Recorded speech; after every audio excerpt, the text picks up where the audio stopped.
Hey ghosts! The topic of the rise of analog technology has been on my radar for a while, but I wasn't sure that it was relevant. But it is gaining steam. Did you see what I did there? It's not gaining electric. I've seen some articles about how everyone is quitting Spotify and film photography is on the rise, and everyone seems to be obsessed with Blockbuster. Netflix, the platform that arguably killed Blockbuster, has a show about Blockbuster. We're also seeing digital platforms and activities trying to mimic the real-life analog experience. From new social media like Be Real to VR hardware that makes in-game fatality a real-life problem too. So let's dive into the return of the analog age and what this says about society now.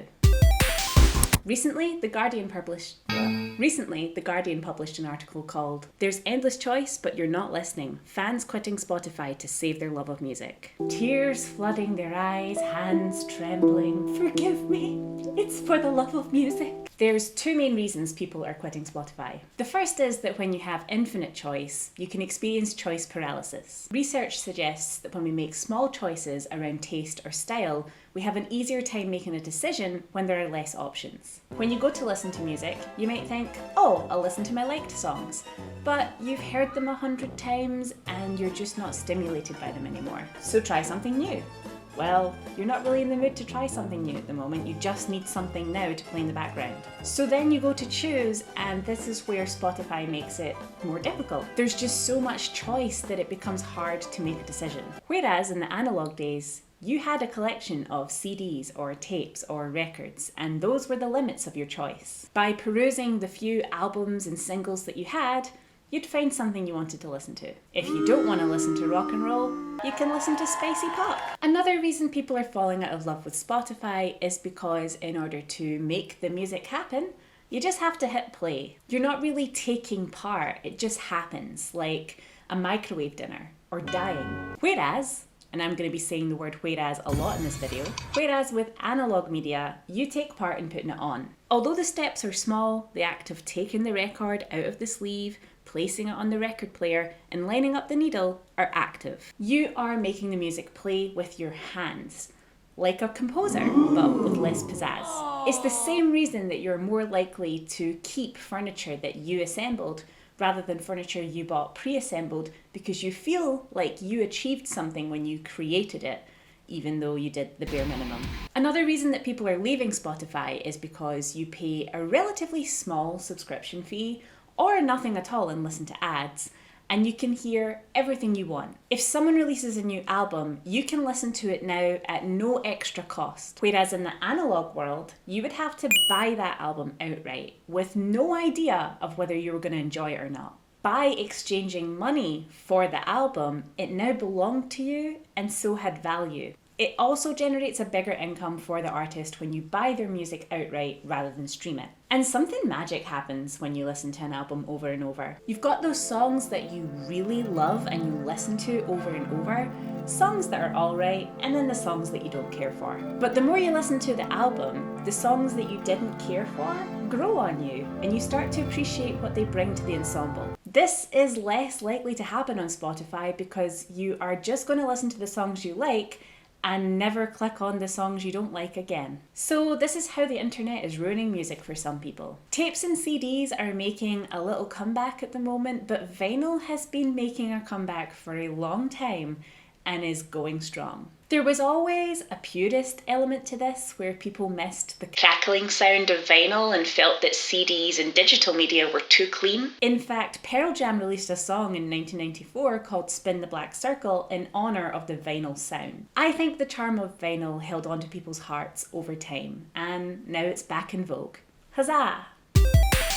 When home video became available, it was pretty groundbreaking. It was one of the first times that you had control of what you watched and when you watched it. I can remember going to Blockbuster back in the day and renting a video for the weekend. Specifically, I remember we rented George of the Jungle one weekend and watched it about 9 times. I am here for the Renaissance. What made you ask? I still have a VHS player and some VHS tapes, because I just held on to them over the years. I still find them really charming. The tapes I have are from my childhood and it felt wrong to get rid of them, So then it also felt wrong to get rid of the player for them, even though I don't really use them. But interestingly, the interest in Blockbuster and VHS rentals doesn't come from any sort of quality background.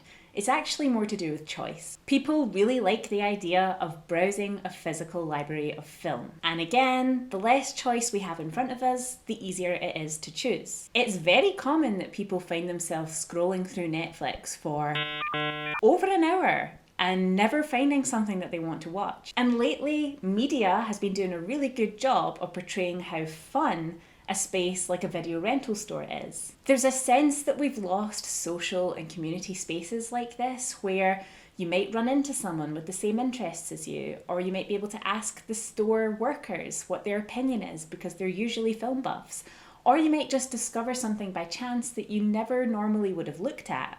Netflix matches titles with you based on what you've watched before. So if you only watched one episode of The Crown and then stopped, Netflix will assume that you found the show incredibly boring and never want to see it again. So it's not going to recommend any more of those kind of shows. But it can see that you've watched BoJack Horseman through entirely 8 times, and it's going to make the assumption that you're really into existential, melancholic, animated comedy, and it's going to recommend that to you again. And I do want that. But I also just found The Crown boring.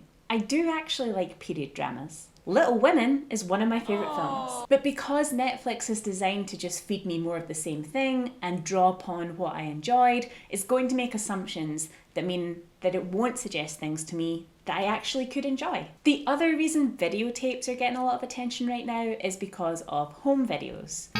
Not the home videos I just discussed, the different type, the one where you shoot the video at home. Video was the most prominent way for people to capture footage of their family and friends at home throughout the 80s, 90s, and well into the noughties. With digital media, you can copy it indefinitely and you can create it so easily that it doesn't quite have the same value. I used to own a video camera that you plugged into a VHS recorder. This was my first foray into filmmaking, and I realised when I was about 10 or 11 that if you paused the video and then left the shot and then hit record again, it would look like you'd disappeared. And I used that to make all kinds of weird videos that no one will ever see. But it was creative, and again, something special that I made as a child that can't be replicated. When we create digital files, we don't have the same attachment to them. And this leads on to the next analog media making a comeback.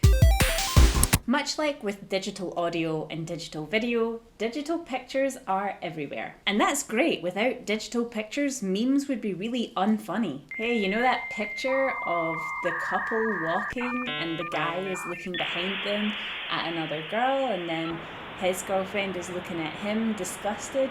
Well, that's how my brain looks at me when I do these stupid side bits instead of just sticking to the script. There's no sense of uniqueness to digital files because they can be infinitely copied, as proven by the great NFT hoax of 2021. You can also click and click and click and take 40 photos of the same thing without using any materials. Back in analog times, when you took a picture, it was burned into the film forever. And you were unlikely to take another one because you only got 24 photos in a reel, and reels were bulky and you would have to carry them around, and everything costs money. You also had no idea what it looked like until it was developed. Sometimes that was instantly if you had an instant camera, but sometimes that was weeks, months, even years later after you took the film to a lab. And taking something to a lab sounds cool and mysterious.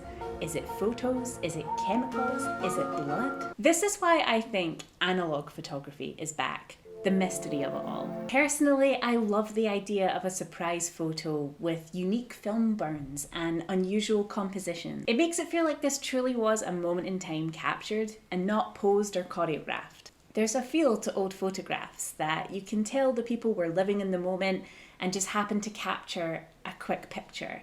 Whereas now it's as if we're constantly distracted by trying to capture the perfect photograph. And now we're seeing digital photography adopt the charms of analog photography to try and make itself fun again. I use the Huji app to snap 90% of the pictures I take with my phone. It applies a random retro filter like film burn, light leaks, dust, scratches, or contrast to the image, so you don't know how it's going to turn out. I really like this, so it's a little bit of a gamble anytime I take a photo with the app what I'm going to get. And I don't take many photographs, I just take one or two and then move on. And however they turn out is however they turn out. That's a surprise and I like it. New social media apps like Be Real encourage you to snap a picture using the front and back camera at the same time within a 2-minute window. So it kind of forces you to take a picture of what's happening in the moment. The idea is that there's no staging, there's no filters, and there's no editing. It's just as it is. But if you go down the truly analog route, then you actually get a physical photograph that you do not need another device to view. You don't need a phone or a laptop or a camera to actually see the image. It's there in your hand forever. And not only that, but the process you've gone through to create it makes it more valuable. I actually developed my own photographs a few years ago in an attempt to become the ultimate hipster, and it is one of the most difficult things I have ever done. It's really hard to work in the dark. It's very hard to keep the tank hot, and it's hard to work with the chemicals. I did manage to create a few very nice pictures, and I felt like I was part of the entire process of creating these images, but I will probably never self-develop again. It didn't tarnish my affection for photography. I still really like shooting on film, and I tend to use an Instax because I think it's a nice blend between film and analog and old school and modern and instant and fun. But speaking of blending analog and digital, a few days ago I read in a Vice article that Palmer Luckey, the man who sold his VR technology to Facebook and kickstarted all this meta nonsense that's going on, has created a VR headset that kills the user if they die in the game. If you die in the game, you die for real? Die New doing brand what you love? of survival of Dystopian the fittest. movie Black nightmare. Mirror. I don't get it. He talks about creating a sense of real fear that graphics can't create. Yeah, why would you want them to? I can't wait to try this new game. I hear it's so realistic, it makes you vomit. Dads, why would you want that? Because it's realistic? Yeah, but it's one of the worst realistic experiences that you can have. Won't you have to clean it off the controller? It's all part of the realism. Oh, well, do it now. It's time to be real. The headset works by detecting the game over screen that you get when you die in the game and activates electrical charges in the front of the headset that destroy the user's brain. It sounds to me from the article that Palmer Luckey is the type of person who just makes stuff because he can. He's quoted saying, "I have plans for an anti-tamper mechanism that will make it impossible to remove or destroy the headset. Even so, there are a huge variety of failures that could occur and kill the user at the wrong time. This is why I have not worked up the balls to actually use it myself." There's part of me that thinks, you could just not use it, not work on it anymore. Take it apart, pretend it never happened, see how life pans out. But then I think, would I like to die at the hands of a slow, meandering illness that takes many years to kill me? Or would I like to die playing a video game? Then I remember that mortal instruments and illnesses cannot kill me. But to take a step back and look at these media trends as a whole, I think there's a drive for us to stop being passive and start being more active when we are entertained. We've apparently been living in the information age since the mid-20th century, and I'd argue that we are moving into the attention age. Technology is desperate to grab and hold our attention. This is why Infinite Scroll was created, so that you would never feel like you had got to the end of what was available to you. And of course, the more you engage with it, the more it learns about what you want and continues to feed what it thinks you like. But it turns out that we're kind of overwhelmed and unstimulated by having everything at our fingertips and not taking part in seeking it. We like a little bit of a challenge, we like the charm of the process, and we feel good when we do things for ourselves. This has been my self-help guide on how to stop digital media from making you feel bored or making you into a boring person. But what do you think? Are there any examples I've missed? Thank you for stopping by to haunt this video. Maybe in the future I won't be talking to you through this platform, so subscribe now and I'll start posting VHSs to your door. See you next time.